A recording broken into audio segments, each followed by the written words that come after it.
Hi friends, నేను Srinibabu Musmi. Welcome back to assistant director life style YouTube channel. అందరూ ఎలా ఉన్నారు? నేనైతే చాలా చాలా బాగున్నాను.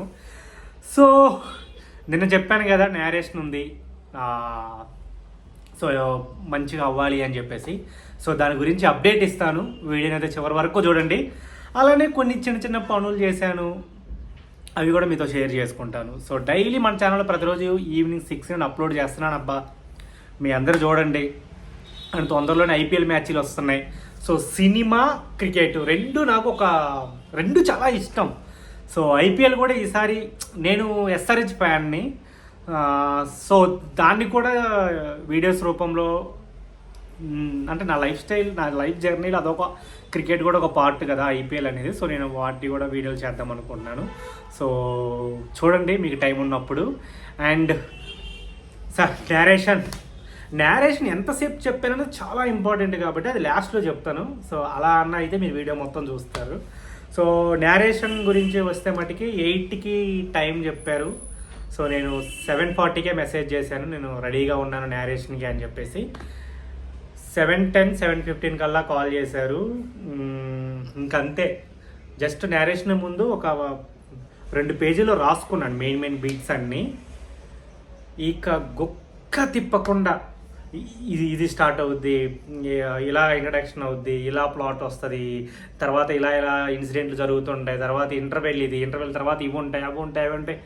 గుక్క తిప్పకుండా చెప్పేశాను అబ్బా. అవతల సైడ్ అంటం కూడా లేదు అసలు. ఇంక నేను మంచి ఎమోషన్తో మంచి కసిగా చెప్పాను. అంటే నా మీద నాకు ఎందుకు చాలా కాన్ఫిడెంట్ వచ్చేస్తుంది ఈ మధ్య, అనుకోకుండానే ఎక్కువ కాన్ఫిడెంట్ వచ్చేస్తుంది. సో అప్పటికి నేను అనుకున్నాను ఇది ఓవరా అనుకున్నాను, బట్ కాదు, నాకు ఒక క్లారిటీ ఏడిస్ వచ్చిందని నాకు అర్థమైంది. సో నేను కాన్ఫిడెంట్గా చెప్పాను. దెన్ అసలు మాటలు లేవు. మామూలుగా అయితే డిస్కషన్ ఏంటి, నీ వర్షన్ చెప్పు, తర్వాత నా వర్షన్ చెప్దాం, మనం డిస్కషన్ చేద్దాం. బట్ వారు వన్ సైడ్ చేసేసాను. సో చాలా చాలా హ్యాపీ అనిపించింది నేరేషన్ అయిపోయిన తర్వాత. ఇమ్మీడియట్గా నాకు ఒక మంచి విషయం జరిగింది అనుకోండి, నాకు ఓ మంచి సాంగ్ పెట్టుకొని, లేకపోతే సాంగ్ కాకపోయినా నడవటం ఇష్టం. అలా నడుచుకుంటూ వెళ్ళిపోయి నా రూమ్ కాడ నుంచి నాకు ఇష్టమైన ఒక బేకరీలో కూల్ డ్రింక్ షాపులో కూల్ డ్రింక్ 10 రూపాయల లిమ్కా తాగడం నాకు చాలా ఇష్టం. సో నడుచుకుంటూ వెళ్ళిపోయి మంచిగా లిమ్కా తాగి ఫుల్ అబ్బా భలే చెప్పానే అది నాకు పొగుడుకుంటూ. ఆ సమయంలో నా ఫ్రెండ్స్కి ఎవరికో కాల్ చేయాలనుకుంటాం కానీ చేయలేం కదా, వాళ్ళ పనులు బిజీ ఉంటారు. సో నేను అబ్బా ఏం చెప్పారో నేరేషన్ అసలు అనుకుంటూ ఫుల్గా వెళ్ళి థమ్స్అప్ లిమ్కా తాగేసి చిన్నగా ఇంటికి వచ్చేసి మంచిగా పడుకున్నాను. హాయిగా అనిపించింది. నేను కట్ చేస్తే నెక్స్ట్ డే మార్నింగ్ నాకు షూట్, యాక్చువల్లీ 27 అబ్బా, రేపు షూట్ జరగాలి. సో షూట్ పోస్ట్ పోన్ అయ్యింది. సో షూట్ డేట్ ఫిక్స్ చేసుకోవాలి, ఎప్పుడు అనుకుంటూ ఉంటే 31 అందరూ ఖాళీ ఉన్నామన్నారు. అమ్మయ్య దేవుడు ఉన్నాడురా బాబు అని చెప్పేసి ఆ 31 షూట్ కూడా లాక్ చేశాను. ఇంకా చూసుకుందాం. ఇదే వైబ్లో నేను చెప్తున్నాను, ఈ డెమో కూడా ఎక్స్ట్రాడినరీగా తీస్తానబ్బా, చాలా చాలా బాగా తీస్తాను. నా మీద నాకు అంత కాన్ఫిడెంట్ వచ్చింది. నా విజన్ మీద నాకు నమ్మకం ఉంది. ఏమో నాకు తెలియదు, ఇది ఫుల్ ఎలా ఉందంటే, అంటే ఇదంతా ఒక 20 డేస్లో నాకే జరిగిపోతుంది. నాకు ఆ కాన్ఫిడెంట్ కానీ ఒకటి చెప్పానంటే అది బలంగా నేను స్ట్రాంగ్ వాయిస్ ఒకటి ఉంటుంది. చాలా చాలా హ్యాపీగా ఉంది. మేబీ కరెక్ట్ టైంలో నాకు కాన్ఫిడెంట్ వచ్చింది. అండ్ అలానే ఇక్కడ మా దగ్గర పావురాలు డిస్టర్బెన్స్ చేస్తాయి. పనిగా ఆ పావురాలు రాకుండా ఉండడానికి ఒక నెట్టులాగా ఉన్నాయి, గుచ్చుకుంటాయి ముళ్ళులాగా. సో అవి కొనేసి అవన్నీ పెట్టేసి ఫెవికల్తో అంతగా అంటించేసాము. అండ్ ఇంకా తర్వాత ఇప్పుడు ఐపీఎల్ సీజన్ వస్తుంది అబ్బా. నాకు సినిమా, క్రికెట్ రెండు కలలాగా అనిపిస్తాయి. ఎందుకంటే డిగ్రీ అయిపోయి 2 years వరకు కూడా, అంటే 7th క్లాస్ నుంచి డిగ్రీ 2nd year వరకు కూడా క్రికెటే నా ప్రపంచం. క్రికెటే ఒక లవ్ కదా. సో క్రికెట్ చూడాలి, ఐపీఎల్ వచ్చేస్తుంది, అవన్నీ ఇంకా సరే అమ్మ వైఫై తీసేసుకుందాం, ఎలాగో అందరం రూమ్లో ఉన్నాం వాడుకోవచ్చు, తల ఎంతో కొంత వేసేసుకోండి అని చెప్పేసి వైఫై కూడా ఇన్స్టాల్ చేయించడానికి అన్నీ చేసేసాం. So full happy. అసలు ఏదేదో జరిగిపోతుంది అని చెప్పేసి నాకు అనిపించింది.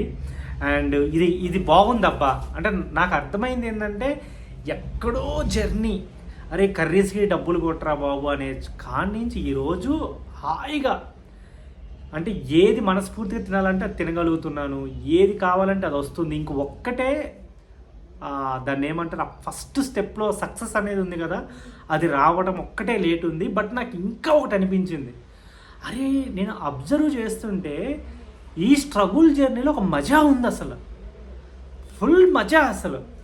అంటే ఇప్పుడు నా దాంట్లో యాక్టర్స్ ఉంటారు, నాకు తెలిసిన వాళ్ళు ఉంటారు. సో బిల్లు పే చేయడానికి నువ్వు చేస్తావా నేను చేస్తావా అనుకుంటాం. రేపు పొద్దున్న నేను సక్సెస్ అయిపోతే అటు వాల్యూ కూడా నాకు తెలియదేమో అని. నేను అంటే నాకు తెలియదు, ఒక 20 days క్రితం కూడా చాలా కష్టంగా అనిపించేది. బట్ సంహౌ ఇప్పుడు నాకు అంటే ఇది మోస్ట్ బ్యూటిఫుల్ జర్నీ అనిపించింది. అండ్ కష్టానికి ప్రతిఫలం ఉంటుంది, టాలెంట్ ఉంటే పక్కా ప్రతిఫలం ఉంటుంది. ఇప్పుడు టాలెంట్ లేని వాళ్ళకి కొన్నిసార్లు సక్సెస్ ఈజీగా వస్తుంది, అది నిలబెట్టుకోవడానికి చచ్చిపోతారు. బట్ మనలాంటి వాళ్ళకి ఫౌండేషన్ సాలిడ్గా ఉంటుంది. సో వన్స్ ఒక్కసారి అవకాశం వచ్చేస్తే నిలబెట్టేసుకుంటాం. ఆ నమ్మకం అయితే నాకు 100,000% ఉంది. వెయిటింగ్ అబ్బా. నేరేషన్ అయితే మటుకి చాలా పెద్ద ప్రొడక్షన్ హౌస్లో ఉంటుంది. నేను బ్లాగ్ చేస్తాను, తప్పేముంది, నేనేం తప్పు చెప్పట్లేదు కాబట్టి వెళ్తాను, నేను చూపిస్తాను. సో మీరు కూడా చూడండి ఆ ప్రొడక్షన్ హౌస్ ఏంటి అని చెప్పేసి. అండ్ ఐపీఎల్లో ఫుల్ ఎస్ఆర్హెచ్ ఫ్యాన్, నాకు ప్రాంతీయ ఫీలింగ్. నాకు అభిషేక్ శర్మ అంటే చాలా ఇష్టం. ఇప్పుడు ఇషాన్ కిషన్ నచ్చేస్తున్నాడు. అండ్ నాకు ఇండియా టీంకి వచ్చేటప్పటికే రోహిత్ భాయ్, హార్దిక్ భాయ్, కోహ్లీ భాయ్ వీళ్ళు వేరు. ఇప్పుడు ఐపీఎల్కి వచ్చేటప్పటికే SRH, orange army. So orange army తరపున వీడియోస్ చేయాలనుకుంటున్నాను మన మ్యాచ్లు జరుగుతున్నప్పుడు. సో క్రికెట్కి కూడా మీ సపోర్ట్ ఇలానే ఉండాలబ్బా. అంటే ఇందులోనే చేస్తానులే, వేరేది ఏం కాదు. లైఫ్ ఇంకా డిఫరెంట్ యాంగిల్లో చూడాలబ్బా. అంటే సినిమా డైరెక్షన్ చేయడం ఒక్కటే సక్సెస్ కాదు అసలు. అంటే మన సినిమా ఫీల్డ్లో కథ రాసుకోవడం ఒక సక్సెస్సే, ఒక ఏడీగా పనిచేయడం ఒక సక్సెస్, ఒక డెమో ఫిలిం చేయడం సక్సెస్. సో అంటే మనం చేసే ప్రతిదీ సక్సెస్ కిందకే వస్తుందని నాకు అర్థమైంది అసలు. అసలు మనం ఆలోచించక్కర్లేదబ్బా. అంటే ఇప్పుడు మన ఏజ్లో ఉన్నోళ్ళు కానీ, లేకపోతే అంటే ఇప్పుడు ఎగ్జాంపుల్ ఒక 23-24 ఉన్నోళ్ళు అందరూ బతుకు పోరాటం వైపు ఫైట్ చేస్తూ తిరుగుతూ ఉంటారు కదా. మనం ఒక గోల్ ఉంటుంది, అరే మనం రీచ్ అవ్వాలి అని. దెన్ ఆ గోల్ రీచ్ చేయమనుకోండి, మనం ఇంకా బతుకు పోరాటంలో ఉండం అసలు. అది చాలా పెద్ద థింగ్ కదా. సో మనకు కొంచెం సక్సెస్ అటు ఇటు లేట్ వచ్చినా సరే తర్వాత మనం మిడిల్లో అయితే ఉండమని నాకు అనిపిస్తుంది, సరైన మార్గంలో కానీ మనం దాన్ని యూటిలైజ్ చేసుకుంటే. సో అబ్బా, ఇదే కాన్ఫిడెంట్తో ఇప్పుడు నాకు వస్తున్న కాన్ఫిడెంట్ రేపు పొద్దున మీకు వస్తుంది, మీకు ఆల్రెడీ వచ్చి ఉండొచ్చు కదా. సో మనం అందరం కుమ్మేద్దాం. మందే నెక్స్ట్ జనరేషన్ అంతా మందే, నెక్స్ట్ టైం అసలు మందేనబ్బా. కుమ్మేద్దామా?